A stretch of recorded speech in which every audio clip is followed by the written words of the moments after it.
புதியதாக 2 ஆண்டுகளாக ஒரு அவதாரம் தோன்றி இருக்கிறது. ஏற்கனவே 45 ஆண்டுகளாக இந்த தேசத்தை பிடித்த பிணி ஒன்று பேசிக் கொண்டிருக்கிறது என்றால் 2 ஆண்டுகளாக துவக்கிய ஒருவர் இப்பொழுது விமர்சனங்களை வைத்து வைக்கிறார். நான் கேட்கிறேன், தமிழ்நாட்டில் எத்தனை வீட்டில் காலை உணவை மக்கள் பருகுகிறார்கள், உணவருந்துகிறார்கள்? எத்தனை வீட்டில காலை அடுப்பு பற்ற வைக்கப்படுகிறது? இதையெல்லாம் இந்த 2 வயது அரசியல்வாதிக்கும் 45 வயது அரசியல்வாதிக்கும் தெரியுமா? எங்களுடைய முதலமைச்சர் 68 ஆண்டுகள் சமூகத்தில பின்னி பிணைந்திருக்கிறார்.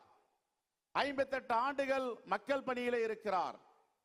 எங்களுடைய கட்சியுடைய தலைவராக இருக்கிறார் என்றால் 75 ஆண்டுகளை கடந்த ஒரு திராவிட முன்னேற்ற கழகத்தின் தலைவராக கம்பீரமாக இருக்கிறார்.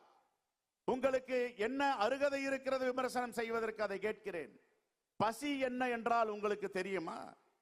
பட்டினி என்றால் உங்களுக்கு தெரியுமா? வறுமை என்றால் உங்களுக்கு தெரியுமா? எல்லாவற்றையும் தெரிந்து வைத்து ஆட்சி நடத்துபவர் எங்களுடைய முதலமைச்சர்.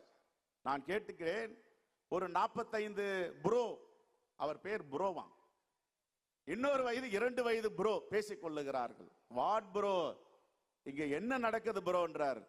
அந்த ப்ரோக்கெல்லாம் பசியை பற்றியும் தெரியாது, பட்டினியை பற்றியும் தெரியாது, வறுமை பற்றியும் தெரியாது, தமிழ் பெண்கள் தலை நிமிர்ந்து இருக்க வேண்டியதை பற்றி தெரியாது. ஆனால் எங்களுடைய முதலமைச்சர் அதை அறிந்திருக்கிறார், புரிந்திருக்கிறார்.